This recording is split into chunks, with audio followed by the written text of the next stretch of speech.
Mary had a little man. We believe that all men are created equal. To the magnificent mosaic that is America. From radio beacon to radio beacon. I have a dream. Change has come to America. Believe me. Help is on the way. Knock, knock. Who's there? It's a figment of your imagination. Randi Rhodes Show. Turn up your mind. In certain extraordinary cases, it is in the public interest to appoint a special prosecutor to independently manage an investigation and prosecution. Based on recent developments, including the former president's announcement that he is a candidate for president in the next election, and the sitting president's stated intention to be a candidate as well, I have concluded that it is in the public interest to appoint a special counsel. Oh, man. Such an appointment underscores the department's commitment to both independence and accountability in particularly sensitive matters. It also allows prosecutors and agents to continue their work expeditiously and to make decisions indisputably guided only by the facts and the law. All right. Oh, man. I tell you right now, when Hillary Clinton announced for president, I didn't see a special counsel be appointed. Just make a note that I said that. Okay. So there's Merrick Garland today about, hour ago now, saying that he feels like because Donald Trump announced for the presidency that he needs to appoint a special counsel to look into whether or not there was an interference by Donald Trump or any entity or any other person into the transfer, the peaceful transfer of power in this country, and also into the documents case. So he's appointing a special counsel. Now, here's the thing. This is all I know, okay? I know that when you appoint a special counsel, you have to have a team in place, the special counsel himself, and I know it's a man, his name is Jack Smith, just so you know. The special counsel himself has to have a team in place, so that means that Jack Smith has to put a team in place. He also then asks for a budget to pay that team, so that has to happen. A budget has to be submitted. A budget has to be approved. The money has to be transferred. Then you also, as an attorney, as a lawyer, as a team of lawyers, you now have to learn the case. You have to read the depositions of those who have been deposed. You have to figure out, all the moving parts of the case, all the people in the case, all the entities that might be, chargeable in this case. This is not an overnight process. This is not something that can happen overnight. All right. So that said, the people who are for the independent counsel and the appointment of an independent counsel to maintain the integrity of the Department of Justice, to maintain a nonpartisan, stance in an investigation into a presidentially announced candidate, Donald Trump, they're saying, well, look, the case that the Department of Justice has already is very far along. It's ready, it's well developed. Apparently, Merrick Garland was probably ready to indict. And now that Donald Trump has announced that he's running for president, he didn't want to give the appearance that, his boss who's running against Donald Trump was ordering him or commanding him or telling him or instructing him or doing anything at all. And so he wants to appoint an independent counsel so that it doesn't look partisan. I got news for you. The maggots in this country, they don't give a damn where the indictment comes from. They don't care if it comes from an independent counsel. They don't care if it comes from Merrick Garland. They don't care if it comes from DOJ. They don't care if he's arrested by the FBI. They will think, no matter who indicts Donald Trump, that person was partisan in the indictment. So I don't know what this accomplishes in the long haul if you're looking to win hearts and minds of maggots. So, but then others say what I say, and that is that this takes time. This is going to take a long ass time because, first of all, the guy that he's selected, I don't know anything about him except that he works at The Hague. He works on war crimes. He is right now involved in a war crime investigation into war crimes committed in Kosovo. Now, just in case anybody had any questions about how fast the wheels of justice can grind to justice, Kosovo. Yes, I said Kosovo. Go look up when Kosovo and the war crimes in Kosovo happened. And this guy is, a guy who worked in Brooklyn. He was, prosecutor there. He worked in Manhattan. He was a prosecutor there. Then he worked in Middle Tennessee as a prosecutor there. Then he started doing war crimes. Now he's back at The Hague doing war crimes investigations. And now he's been tapped by Merrick Garland to be the special prosecutor who will or will not choose to indict Donald Trump or any person or entity that interfered in the peaceful transfer of power in this country. So, and I will tell you what I know just from reading a quick couple of 3 newspaper articles. Wall Street Journal has one, New York Times has one, and the Washington Post has one about who this guy is. His name is Jack Smith. And they're saying that Jack Smith, obviously, is a prosecutor who works on war crimes at The Hague, and he's investigating war crimes in Kosovo. But that also, and so he is actually based over there. I mean, he lives in Germany, I think. And also, he just had knee surgery that he's recovering from. And so and that's why he wasn't at the press conference that we just saw, because he's recovering from knee surgery. So for anybody that thinks that Donald Trump was going to be indicted yesterday, or hoped, like me, that he would be indicted yesterday, or that it'll happen after, I tried to give them the benefit of the doubt and say, well, the 60-day rule, because there is one last election to be held in Georgia, the runoff between, back crap crazy boy and the legitimate, incumbent, the person who is well qualified to be a senator from the state of Georgia, Raphael Warnock.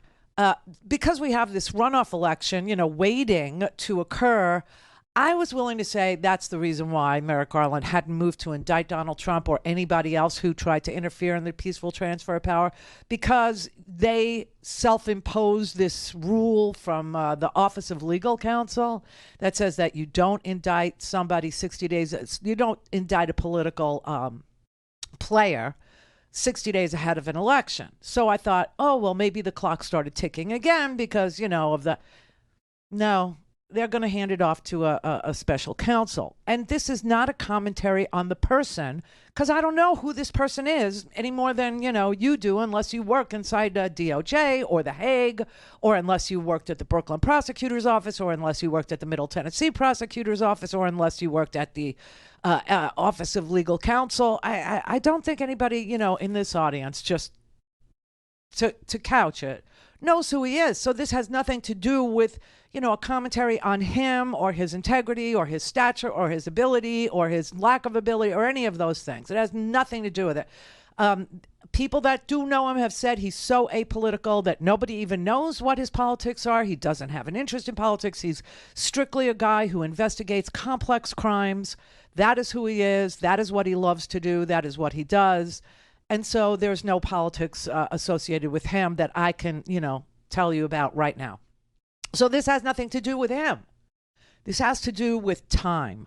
This has to do with the ability of somebody to staff up an independent counsel team, to get the budget for an independent counsel office and team, for that team to then learn the case, for that team to actually read the depositions that have been taken in the case or any of the evidence that the January 6th committee is offering or offered to the Department of Justice for their review. This cannot possibly happen soon.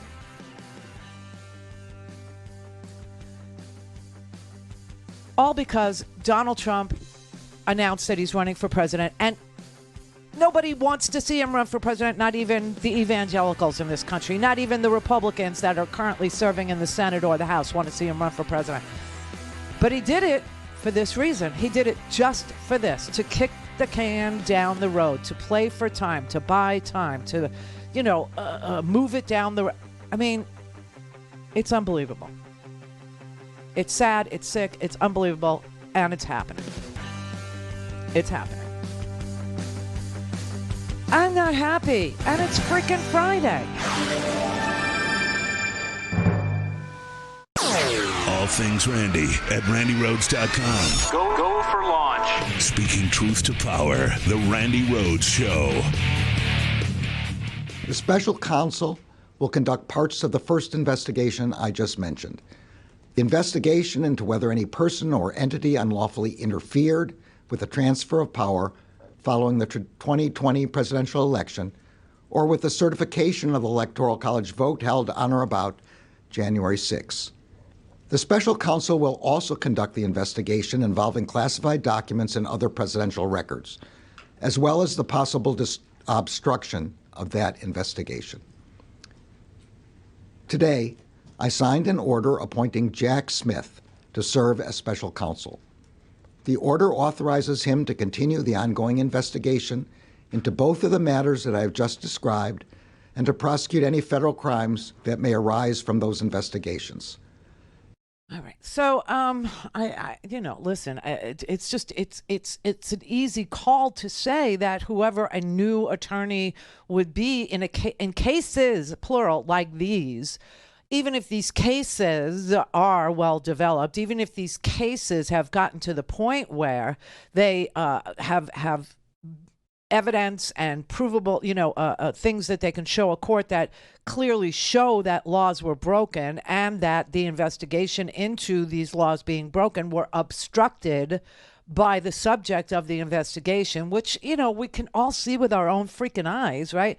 Even if that's the point at which Jack Smith, the new independent counsel, comes into the fold, even if that's where he picks up his team, because you can't do this alone. This is complex, right? This is an amazing investigation that's been going on with the January 6th committee, and then the DOJ was asking for documents for a long time, and then finally, when the January 6th committee was able to show its case, it said, okay, now we'll start to provide these documents to the Department of Justice, and now Department of Justice is going to hand it over to an independent counsel. That independent counsel has to learn what's in those documents. That independent counsel and that team has to, read them. They have to understand, what they're doing, what's who's who and what's what, and all the moving parts of two separate cases, two separate criminal cases, plus obstruction of both. So I don't know. It's almost 2023, people. It really is. The insurrection, the interference, the violent, insurrectionists. Look, I'll tell you this, Stuart Rhodes, Elmer, come to find out his name is Elmer Stuart Rhodes, the head of the Oath Keepers, okay, the founder of the Oath Keepers, and four of his, compadres in violence, who used violence to try and interfere and overturn the results of the 2020 election. Their trial is just now in closing arguments. Their trial has just now started to wrap up, right? So the prosecution in Elmer's case just finished their summation, their closing arguments, and said things like, this was not just bluster, because, the defense for Stuart Rhodes and the others, for the other Oath Keepers, for the Watkins girl, and what's amazing is Watkins is... she's transgendered. Not that I care, but Jessica Watkins is a transgendered girl. And I don't know why the Republicans are so, willing to abuse and bully transgendered people when one of their most beloved heroes of the movement is Jessica Watkins. Okay, she's from Woodstock, Ohio. She said her actions that day were really stupid, but she wasn't part of a plan. She was just swept along with the mob, which she said it was like Black Friday. It was like being at the store for Black Friday. That's what it felt like to her. She didn't really plan to be there. She didn't really plan to do anything violent. She just dressed that way. I don't know. Thomas Caldwell, he's a Navy vet from Virginia. He said that, the messages that they introduced as evidence that showed he was trying to ferry weapons across the Potomac from Virginia into Washington, he said he was never serious about it. He was never serious about that. That was never real. And then Kelly Meggs and Kenneth Harrelson, both from Florida, they just refused to testify, right? So anyway, the closing arguments by the U.S. attorney have concluded, and now the defense is going to make their closing argument. and then they'll throw it to the jury. And so I'm guessing maybe the end of next week or the week after that, because, it's a short week next week because it's Thanksgiving, and maybe we'll get a verdict in something that happened 2 years ago. And here in the United States, that's pretty swift justice. That's pretty fast. This, on the other hand, this is going on, with Donald Trump. We lived through the Mueller investigation. And by the way, I will just tell you that one of the GOP strategists that Donald Trump pardoned in 2020 for a different campaign finance crime was convicted yesterday of, funneling Russian money into the Trump campaign. He was convicted yesterday. His name's Jesse Barton, 44 years old. He was pardoned by Trump in 2020, along with Roger Stone and a whole host of other lunatic, fringy people like Bannon, etc. On that same day, okay? This is a guy who used to work for Senator Rand Paul, and before him, he married Representative Ron Paul's granddaughter. Ron Paul's granddaughter is Benton's wife, okay? And Rand Paul, he helped win his Senate seat, right? He got pardoned 2 days before Christmas with Paul Manafort, Roger Stone, and Jared Kushner's daddy that same day. Anyway, this guy, Jesse Benton, he was pardoned by Trump, like I said, for a different campaign finance crime. And then he was indicted again on 6 counts related to facilitating an illegal foreign campaign donation. And yesterday, he was found guilty on all 6 counts. The evidence at trial showed that he had bought a $25,000 ticket to the Republican National Committee event on behalf of a Russian naval officer who was running for parliament in Russia at the time.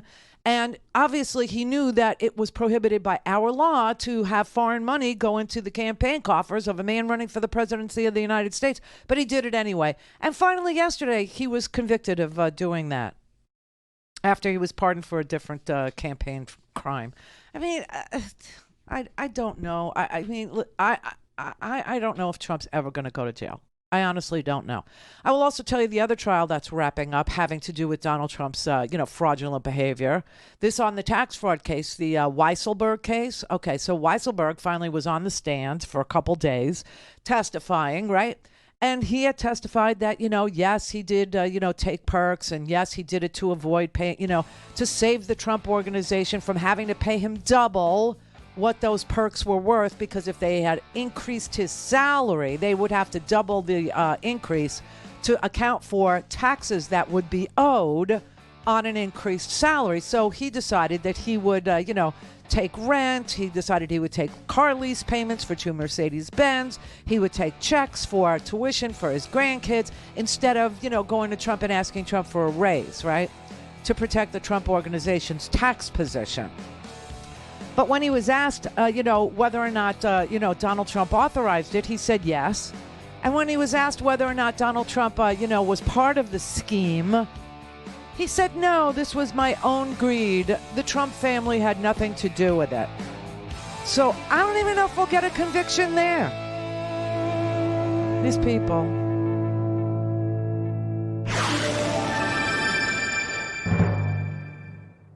Call in, connect. To speak to Randi, call 561-270-3844. 561-270-3844. Throughout his career, Jack Smith has built a reputation as an impartial and determined prosecutor who leads teams with energy and focus to follow the facts wherever they lead. As special counsel, he will exercise independent prosecutorial judgment to decide whether charges should be brought. Although the special counsel will not be subject to the day-to-day supervision of any official of the department, he must comply with the regulations, procedures, and policies of the department. I will ensure that the special counsel receives the resources to conduct this work quickly and completely. Given the work to date and Mr. Smith's prosecutorial experience, I am confident that this appointment will not slow the completion of these investigations. I hope you're right. I want to believe you so much. I want to believe you, Merrick. I want to believe you, Mr. Garland. I want to believe in the Department of Justice and the effort to hold, people that go on, multi-year crime sprees, historic crime sprees, accountable for their historic crime sprees. I would love to believe that America is that place where people actually meet the bar of justice after historic crimes have been committed against our nation in order to empower a person who is just bizarre and creepy and mean and arrogant and egotistical and lazy. Roberta in Minnesota. Hello. Hello. I guess basically what I'm thinking is that I think we should take him at his word. We only get one bite at this apple with Trump. If we screw it up, we're done. If Mueller thinks that it needs to go this direction, Mueller? No, is that his name? The Merrick Garland? guy who's Garland. Ugh. Yeah. Anyway, if Merrick Garland thinks that this is a way to go, I mean, have we had leaks from the people on his team to say otherwise? I haven't heard any leaks. Leaks about what? And so, well, about anything to contradict what Garland said, what Merrick Garland said this afternoon. What are you talking about? Well, he's saying that he's doing it and it's not going to slow things down. And he's saying, obviously, if he's doing it, that this is the way to go. So what does that mean about... And I'm saying take the man at his word. He assume he knows what he's talking about and counsel a little bit of patience and let it play out. It's been playing out for 2.5 years already. This has been going... Well, it's been playing out in Roberta, if you or I had orchestrated an attack on our Capitol, you and me would both be sitting in the Danbury minimum security prison for women, okay? This is ridiculous. Yeah, but, I mean, there is a different standard when someone's that high up, and there are that things can't to go possibly through. be okay with you, is it? Well, but that is the way it is. And so if they have to thread the needle and dance on the head of a pin to get to the right solution, then I say go for it. Yeah, and if they come out of the gate and stumble, we're done. Then justice will never be done. I'm just counseling to let them, take the time to do it right, because they're not going to get a second chance. And doing it right means handing it off to somebody? Well, if handing it off to him ends up getting justice and gets either the 14th Amendment or jail time or whatever it is that's going to come up and give the orange-headed wonder his comeuppance, then yes, that's what, then hand it off and do it right.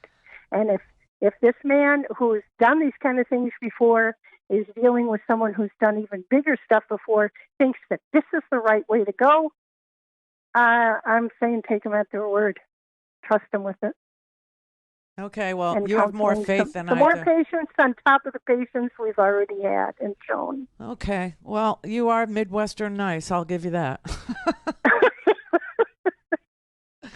I don't know. I mean, you make it sound like such a cut.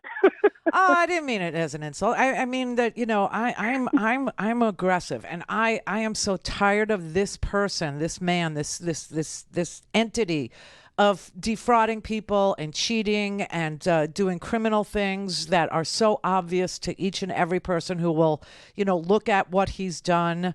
The idea that, Russian money was in that campaign, the idea that, just now, yesterday, some guy finally gets convicted, a guy that Trump pardoned for other crimes having to do with campaign finance.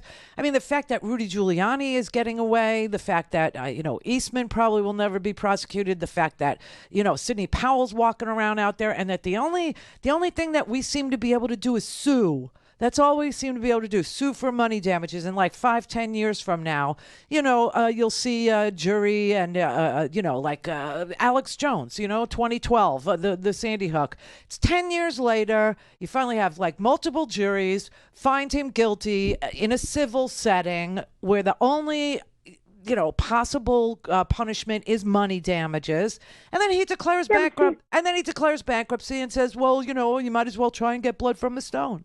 I just you're making a huge assumption there, though, because like you said, the guy with the Russian money was just convicted.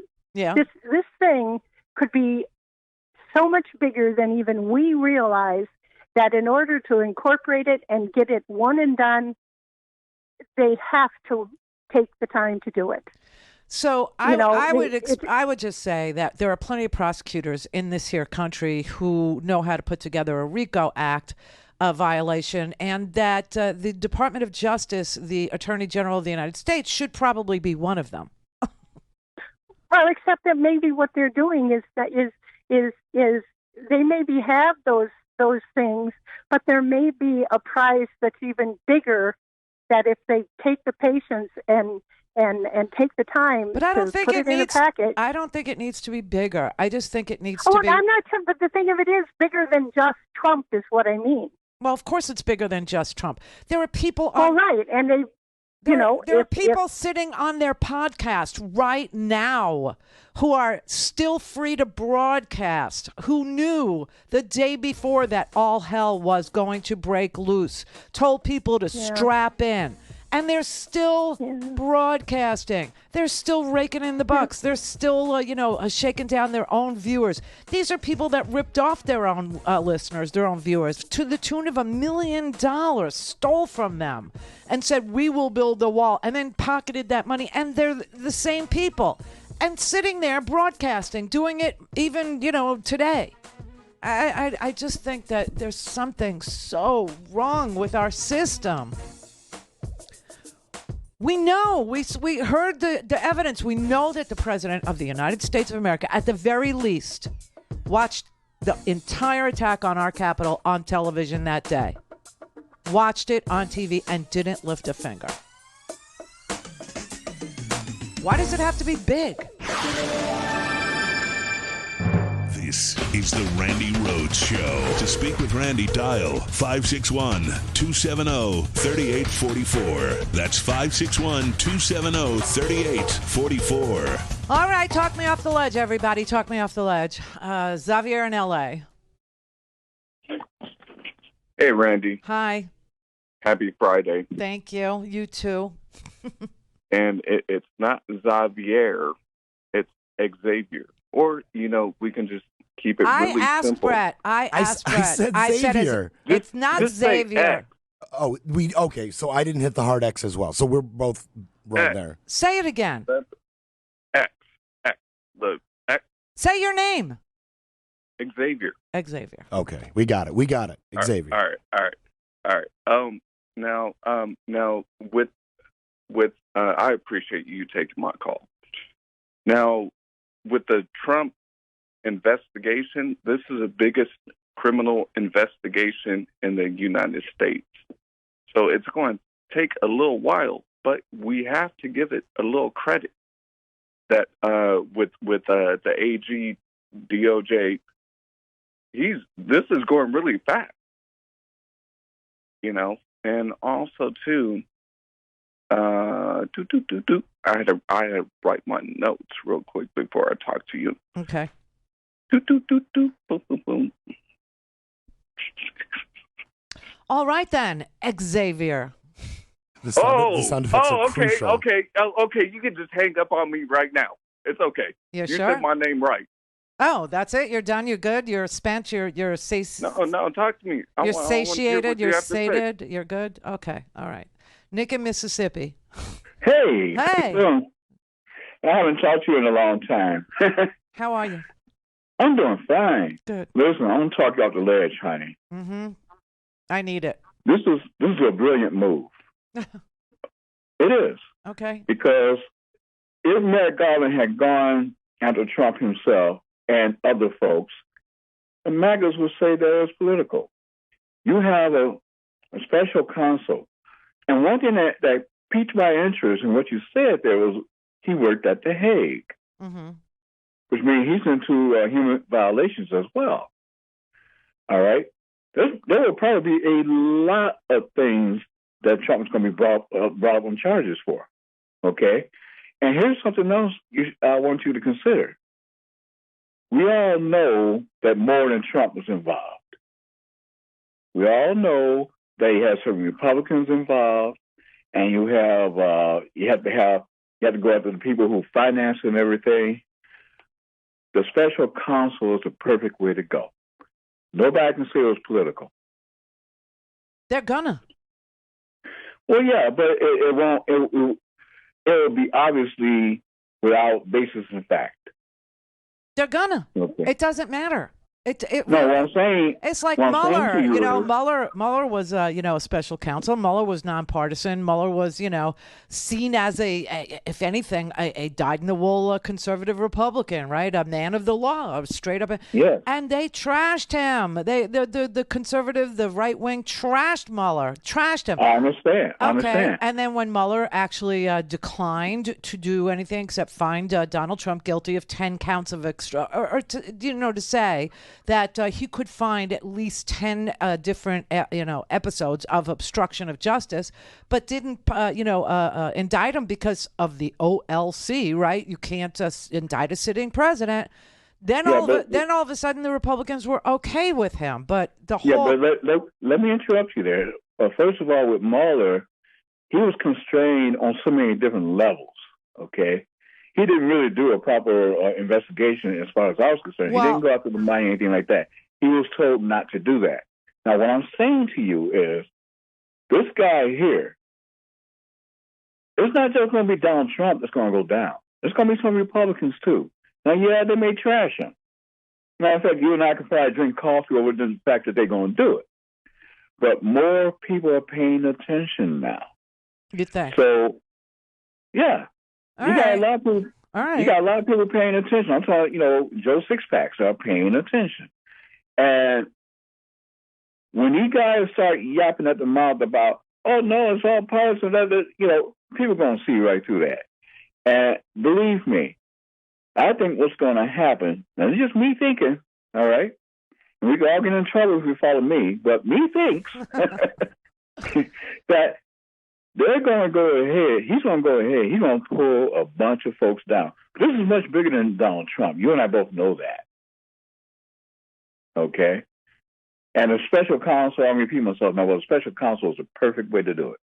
All right, I hear you. So you're saying Mueller was constrained because he was told, don't look at Trump's business, so he couldn't really follow the money. And there's a lot of things that he wasn't supposed to look at.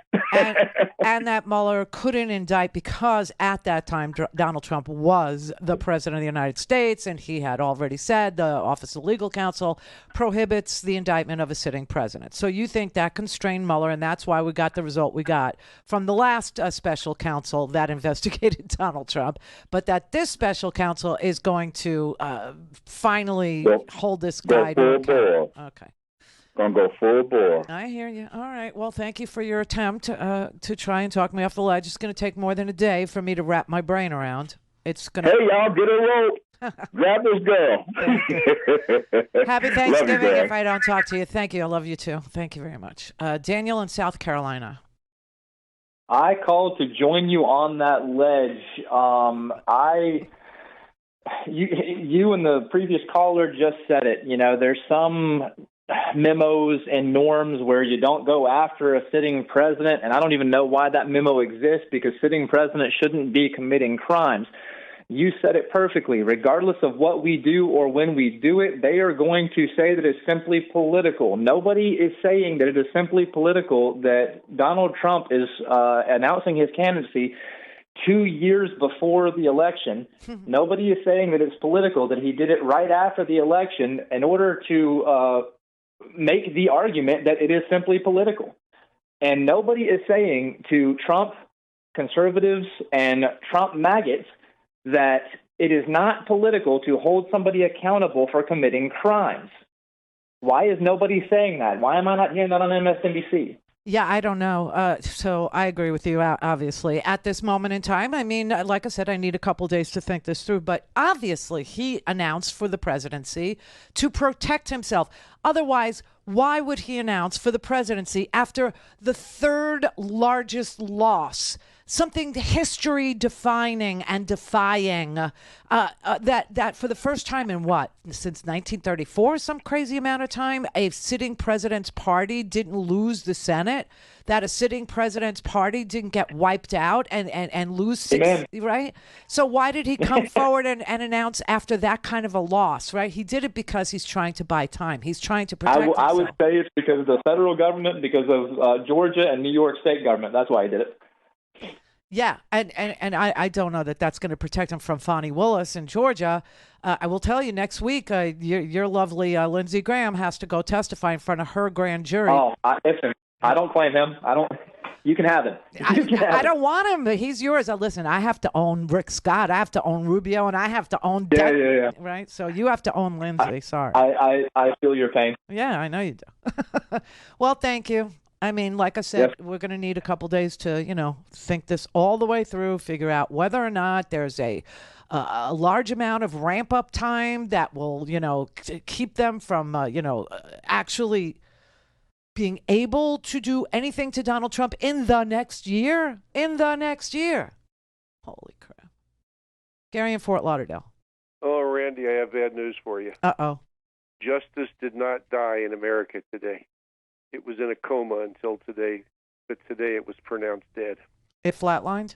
Yep. Oh, and why do you say Lindsey Graham has to testify next week? Why should he testify? Nobody else does.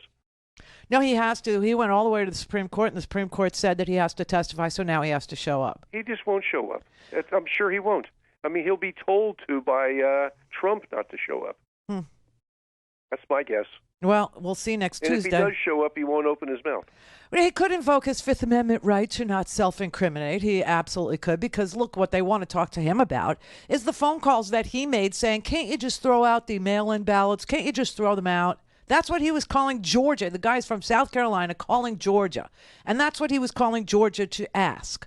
Couldn't you just ignore some of those ballots? Couldn't you just not count them?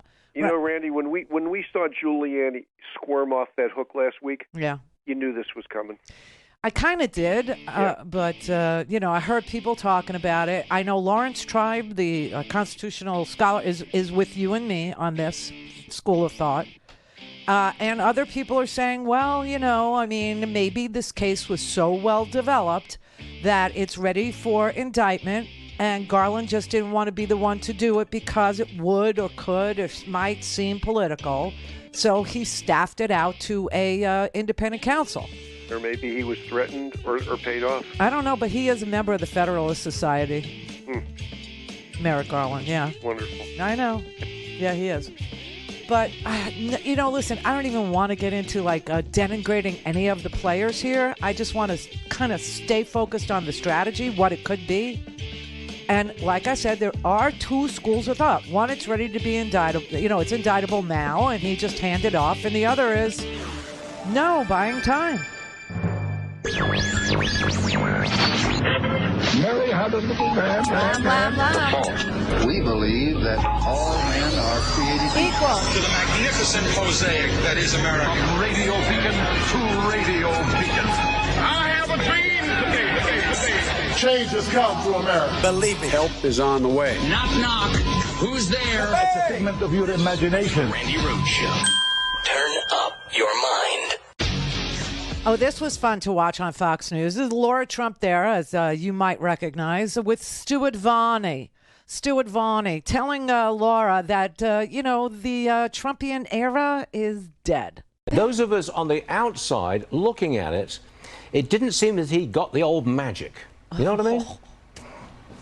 Oh, well, I highly disagree with that. Look, for Donald Trump, from the very beginning, from the first day he came down the escalator in 2015 in Trump Tower, it's never been about elected officials, politicians, people, in the swamp in D.C. It's been about the American people. And if you look around the room last night, you had people from all different walks of life. The energy there at Mar-a-Lago was absolutely incredible. It really did, to me, feel like the 2015-2016 campaign. No magic. Nobody felt it. Nobody was thrilled by it. Everybody was bored. It was boring, Laura. It was boring. It was the kiss of death boring. That's how boring it was. So anyway, it's interesting. It's fun to watch Fox stick the shiv in the exact same people that they propped up, that they ignored their wrongdoing, they ignored their criminality, they ignored their crime sprees, they ignored every breaking of every tradition, every norm in this nation, all for a little bit of power. It is really, at the end, it's Fargo, okay? And it's a beautiful day. It's just a beautiful day. And what was it all for? For a little bit of money, for a little bit. It's all basically a morality play gone bad, for the Trumps. It's just unbelievable. The evangelicals have now just thrown Trump overboard, which is real rich, I have to tell you. The comments from the evangelical right, from the leaders of the evangelical, right-wing churches, they're now all backstabbing Donald Trump and pretending like they never really liked him. He wasn't really their guy. They just kind of went along to get along, kind of a thing. They really didn't really support him the way that you might think. That's a lie. And they're not supposed to bear false witness. They're not supposed to be liars on top of everything else. They went along with Donald Trump. They actually covered up for all his crimes. They excused his disgusting behavior, his pee grabbing, a disdain for every other human being's right to be a human being. They went along with every single crime he ever committed. They pretended they didn't see it, or they said they excused it. And they said it was okay, all because they wanted a little bit of power. It was all about power. It was all about fundraising. It was all about money. It was all about their prosperity gospel and enriching themselves. And now the key evangelical figures who did support every damn thing that he did are now backing off. This is Mike Evans. He told the Washington Post, quote, "Donald Trump can't save America. He can't even save himself." He was one of the evangelicals that went to the White House and gave him awards. And this was way after he said, well, when you're a star, you can do whatever you want. You could do whatever you like. You can grab him by the P word. These are people that knew that, he was a disgusting, disgraceful example of a human being, that he wasn't religious at all, didn't, would mock everything that they would hold, supposedly dear. And they're saying, they're turning around going, this is amazing. Robert Jeffress, one of the evangelical advisors to Donald Trump, he said this: He used us to win the White House. We had to close our mouths and our eyes when he said things that horrified us. I can't do that anymore. Oh, now you can't. Why? Because he's not going to win, because he doesn't represent a path to power for you. You never cared about Jesus. You never cared about salvation. You never cared about other people's souls. You never cared about any of it. None of it. You cared about power. Power. And Jeffress said, the Republican Party is headed toward a civil war that I have no desire or need to be a part of, but I will happily support Trump again if he wins the nomination. Talk about having your cake and eating it too. Oh, it's disgusting. And James Robeson of Life Outreach International, quote, if Mr. Trump can't stop his petty issues, how does he expect people to stop major issues? I don't even know what that means, but he said he tweeted at Donald Trump, quote, sir, you act like a little elementary school child and you shoot yourself in the foot every morning you get up and open your mouth. The more you keep your mouth closed, the more successful you're going to be. He wouldn't say if he would support Trump if he got the nomination in 2024. And another evangelical figure who endorsed Trump was even more blunt. Okay, he spoke to the Washington Times, which is a completely right-wing rag. His name's Everett Piper. He said the take-home of this past week is simple: Donald Trump has to go. If he's our nominee in 2024, we will get destroyed. That's the only reason why they're separating themselves from him, not because he's an embarrassment, not because he's a sinner, not because he's an irredeemable, unrepentant piece of dew, not because he's anti-democratic, not because he's an autocrat, not because he's I alone can fix it, cult of one. No, they're doing it because they don't think he's the path to power anymore. That's just sick. So when you look at, the annals of law and you look at justice in this country and you start to think maybe justice is dead. Maybe we're not a nation of laws anymore. Maybe we are a nation of cults and men and blah, blah, blah. Well, I just want you to know that the cults of men are also unreliable. You're going to have to go to yourself for salvation. You're going to have to go to yourself for answers. You're going to have to go inside, go deep, and figure out where you stand on democracy and issues of massive importance to the continuation of this here experiment known as America. Because I just don't think there's anybody out there that's very interested in solving those riddles for you. I think it's all become such a player's game, where the playing field is tilted towards the powerful, the elite, the well-connected, the swamp. And Donald Trump was always part of the swamp. And the evangelical leaders are all part of the swamp. They actually bet on the swamp. They were rooting for the swamp to win. All to enrich themselves. They need one more plane. They need one more jet. They need one more Rolls Royce. They need one more, mansion. So sad. So sad that people can be so bamboozled and so conned by one, I don't know, by the time Donald Trump ever faces the bar of justice for anything that he's ever done in his incredibly sick and twisted and horrific life that should have been, a life of philanthropy, a life of giving, a life of decency, he was given every opportunity just by birth. Just by birth, just by being born to Fred, he inherited a large freaking chunk of change. Could have done so much good in this world. But no. He used his money to buy ads, to be racist, to say, the Central Park Five, and insist that they go to jail, that they were guilty before anybody even knew anything about that crime. And of course, they were not guilty.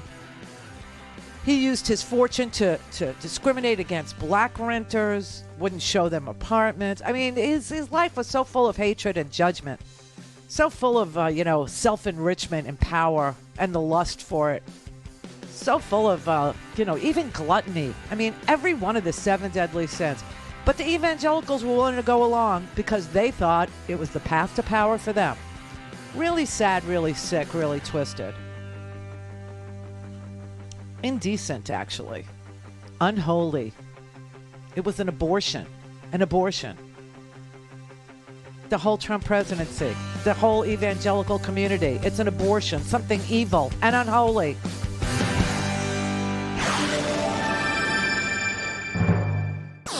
All things Randi at RandiRhodes.com. Go for launch. Speaking truth to power, the Randi Rhodes Show.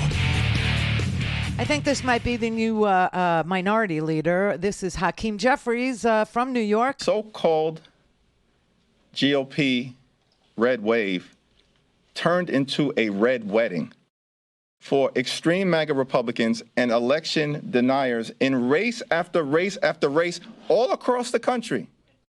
Here's the Republican response. The cult leader should run again.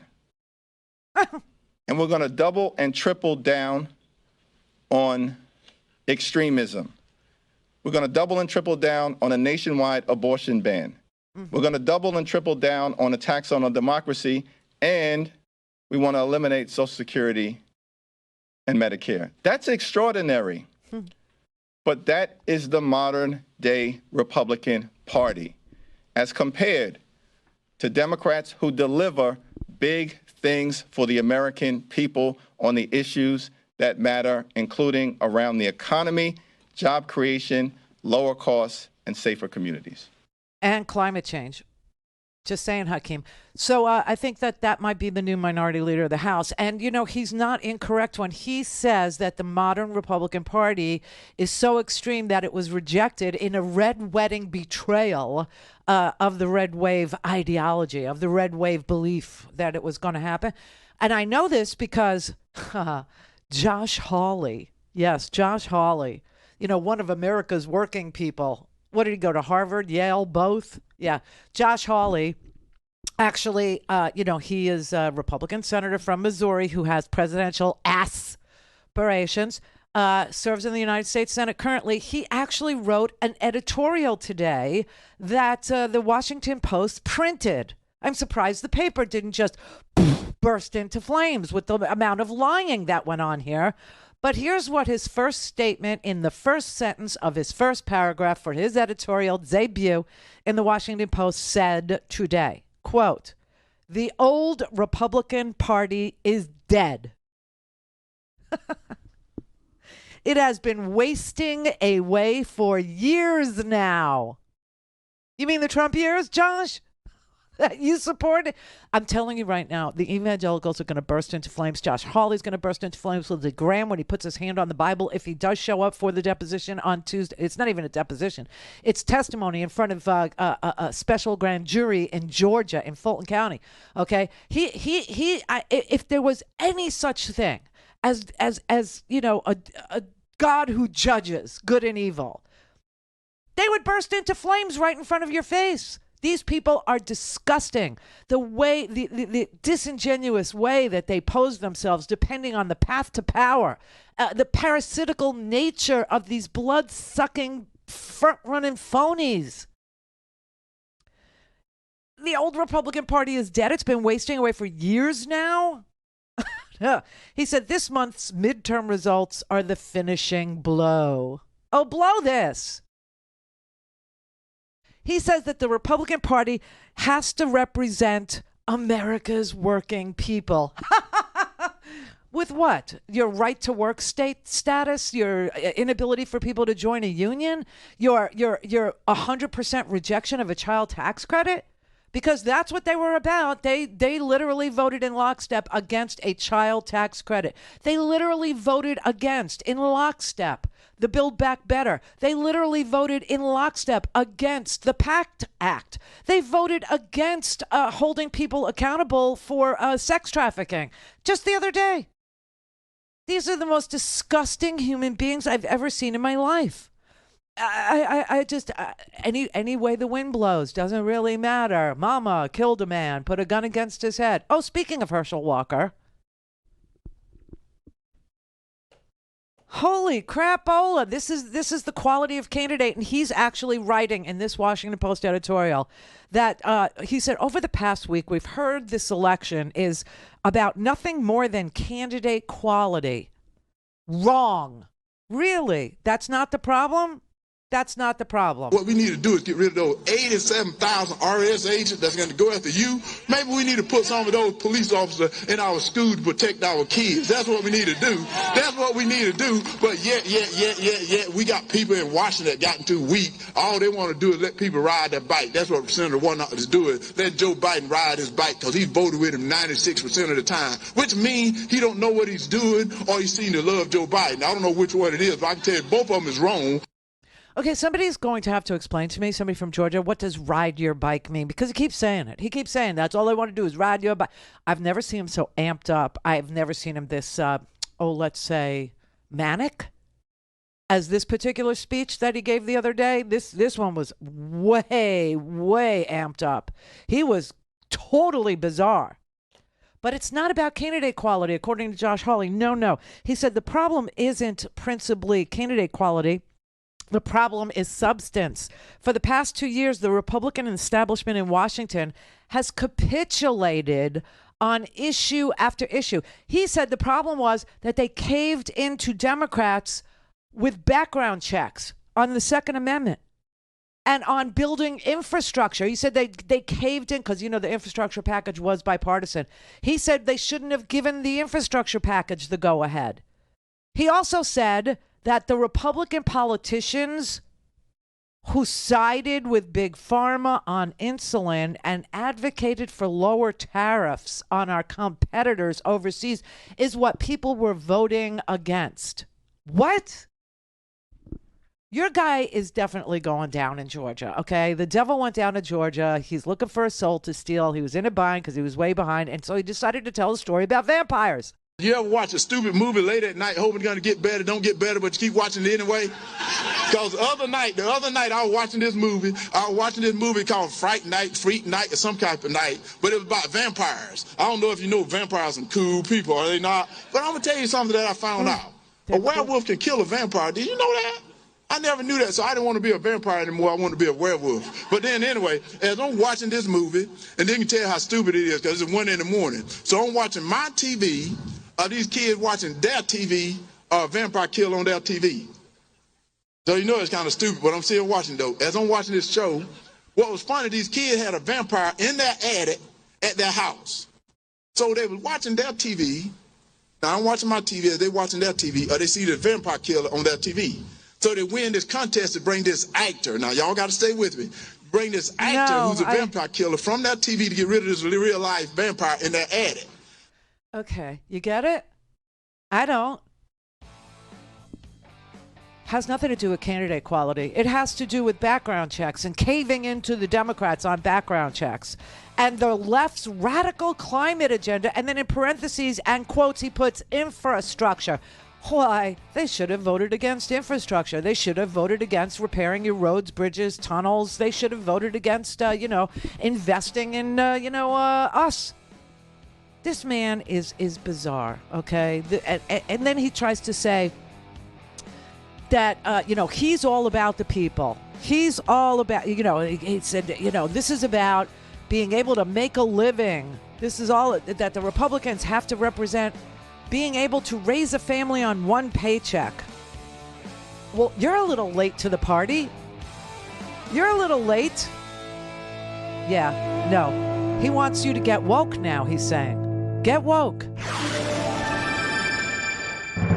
Call in, connect. To speak to Randi, call 561-270-3844. 561-270-3844. Carrie Lake here. I wanted to reach out to you to let you know that I am still in this fight with you. For 2 years, I've been sounding the alarm about our broken election system here in Arizona, and this past week has confirmed everything we've been saying. When we called for Katie Hobbs to recuse herself over a year ago, they ridiculed us. It turns out we were right. The fox was guarding the hen house, and because of that, voters have been disenfranchised. Carrie Loser, Lake Loser, Carrie Loser Lake is still out there. She went to Magaloco last night. Okay, that's where she is. She's here. Going to fight. She's going to fight this election denier. But, I will accept the results if I win. She had no problem with, the Secretary of State running the elections in Georgia when he was running for governor. She had no problem with that. And she had no problem with Katie Hobbs being the Secretary of State until she lost. And you know why? The Secretary of State doesn't count the votes. The county clerks count the votes. You understand that? So anyway, she's just being, a loser, a really bad one, an ugly one, a nasty one.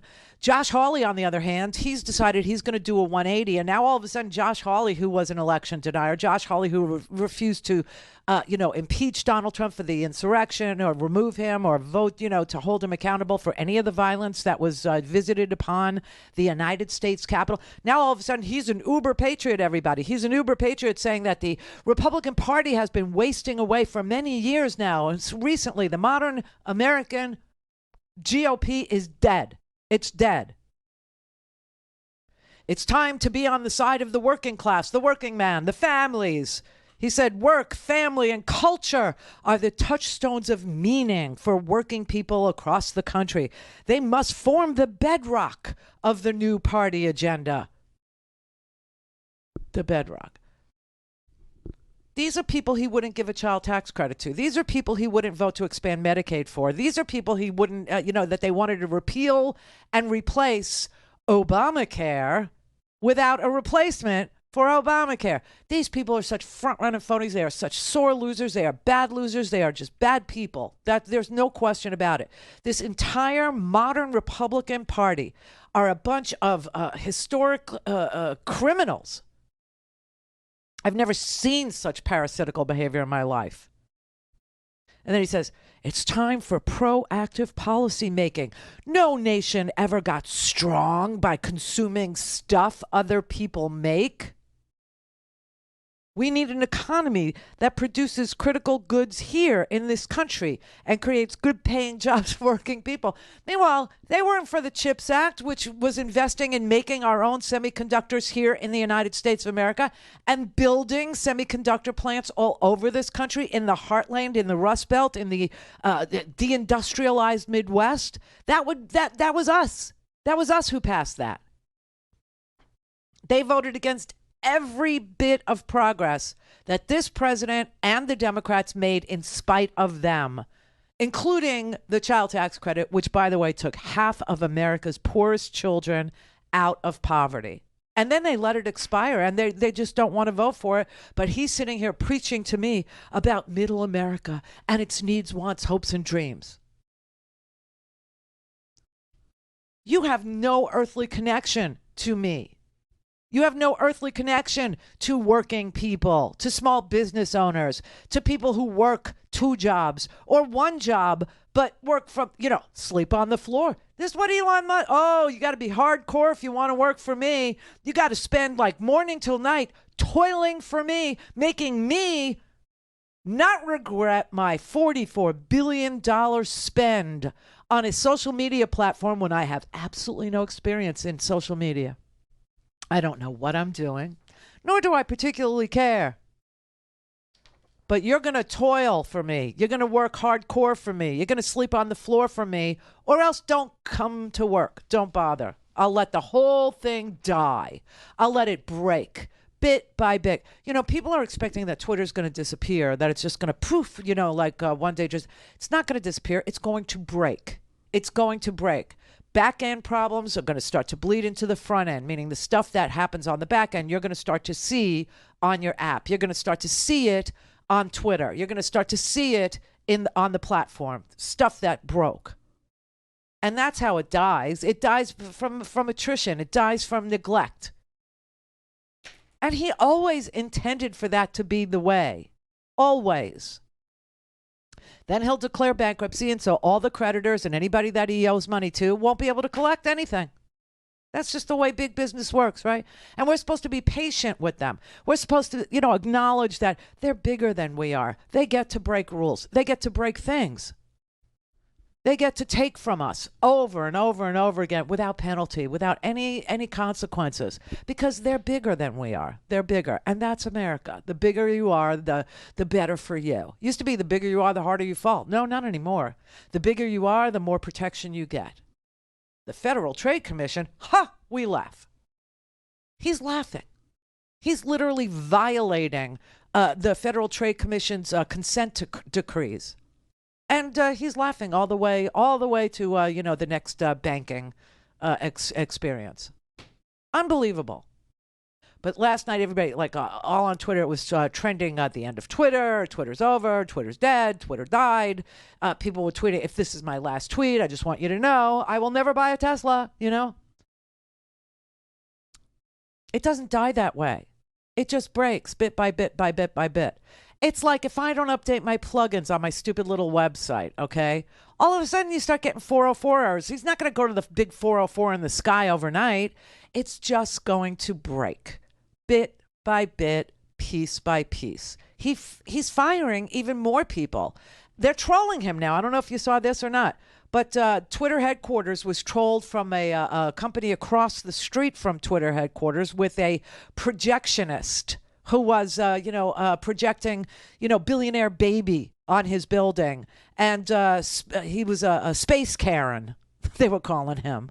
It is an understatement to call the last 24 hours chaotic for Twitter, or the whole time since Elon Musk bought the company. We are witnessing what could be an epic meltdown in real time. Twitter employees have rejected Elon Musk's, quote, hardcore ultimatum And there's a mass exodus going on at the company this morning. In response, Twitter closed its offices, all of them, suspended employee badge access, leaving the company's future completely thrown into uncertainty. And take a look at this. This is the company headquarters in San Francisco. Last night, someone took it upon themselves to troll the mogul with a number of projected messages such as bankruptcy baby and, quote, worthless billionaire. Space Karen. Subversive racist, megalomaniac. Yeah, just broadcasting that across his building with a projector. This is the new way that people make their opinions known in America now. You know, they just Kanye was right, like that stuff. This is it now. This is the new thing. Meanwhile, he bought something we all love, and because he could buy it and take it private and answer to nobody, he's just going to let it die, and we won't be able to talk to each other. Great. This is the Randi Rhodes Show. To speak with Randi, dial 561-270-3844. That's 561-270-3844. It's the end of an era. House Speaker Nancy Pelosi passing the torch on Capitol Hill. For me, the hour's come for a new generation to lead the Democratic caucus that I so deeply respect. Pelosi was the first and only female Speaker of the House. When I first came to the floor at 6 years old, never would I have thought that someday I would go from homemaker to House Speaker. An icon to Democrats and a villain to Republicans, Pelosi was a polarizing figure who spent 2 decades as the House Democratic leader, and many Republicans are happy to see her go. One-party Democrat rule in Washington is finished. We have fired Nancy Pelosi. She took the Speaker's gavel for the first time in 2007, and in her farewell address paid homage to the presidents she worked with. I have enjoyed working with 3 presidents. She notably left one out, Donald Trump, who she clashed with, pointing him down during a cabinet meeting, sauntering out of the West Wing in sunglasses, and tearing up a copy of his State of the Union from the dais in the House chamber. Her move comes just weeks after her husband Paul was assaulted inside their San Francisco home.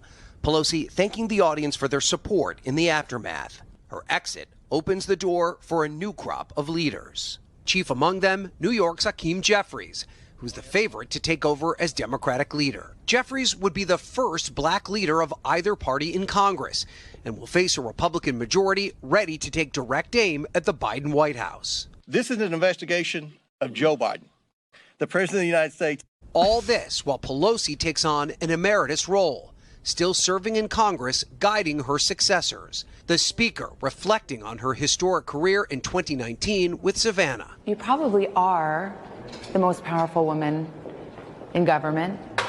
In the United States, yeah. Yes. That's true. Do you think about that as a personal accomplishment? No, I think of it as a responsibility. She's a badass. And it's the end of an era. She is a complete and total badass, okay? She didn't give a damn what people called her.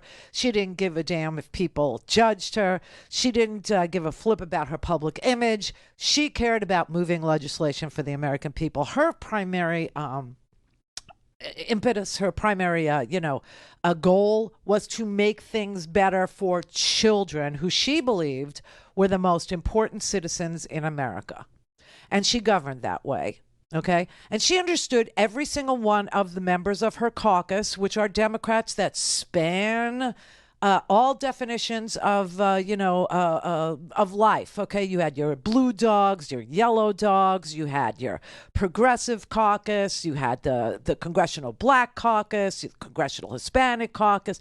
I mean, all these disparate groups of people all coming together under one leader who understood what they needed to succeed, not necessarily what they wanted, but always what they needed to succeed, and made sure they had a pathway to what they needed in order to prevail, in order to succeed, in order to, get their constituents to understand what the issue was and go with them on this journey. She literally thwarted some of the worst legislation. Do you remember when George W. Bush tried to privatize Social Security? Do you remember that? She made it go away, okay? She organized and made it go away. And she never hogged the credit for anything. Nothing ever. And, you know, listen, there were lots of times I disagreed with her. Lots of times I wanted her to go further. But I'm not in the caucus. I didn't understand, you know, what she knew about each and every member of the caucus. And she was able to not bring a piece of legislation to the floor without knowing whether or not she had the votes for it. She was measured. She was smart. She didn't give a damn about herself. She was selfless. She was strikingly effective. And, for this, she became the boogeyman to the right. For this, she became a fundraising tool for the right. And for this, her husband, at 82 years old, got his head bashed in. And instead of Republicans saying all political violence is bad, we denounce it, we repudiate it, we don't accept it, they decided to make conspiracy theories up about it. They're very sad people. They really are. They're very sad and sick people. She was just, she's still there. I mean, you know, she's still going to be there to, advise. And I'm sure that whoever gets the leadership position, and I'm guessing it is Hakeem Jeffries from New York, which is good because those 4 seats, they screwed up the gerrymander in New York. You know, they were supposed to redistrict in New York after the census, and they did, and they screwed it up so bad that the court not only rejected their map, the Democrats' map, but appointed a special master then to draw the map, not an independent commission, which is what Michigan went with, which produced the most amazing equal result. I mean, you had Republicans and Democrats equally represented in their district, and then whoever showed up, and voted, won. Oh, there's a concept. Brother David. Sister. Preach. It's true. Here I am on a fraught, frozen, fractured, front-running, phony, fascist Friday. We are literally, I'm looking at my backyard right now, and it looks like the Winter Palace in Dr. Zhivago. Yeah, it's real cold, but we're blue. But that's pretty. Bluer. That's so pretty, though. It is very pretty. A moment of salute to La Pelosi, whom I also frequently disagreed with, especially the 40 years in California, and she's still there. You know, and she produced. He was still there in the Senate. She produced. Boy, did she produce. Absolutely. I mean, everything from the ACA to preventing the privatization of Social Security under W, all the way down to this particular, administration with a divided House and Senate.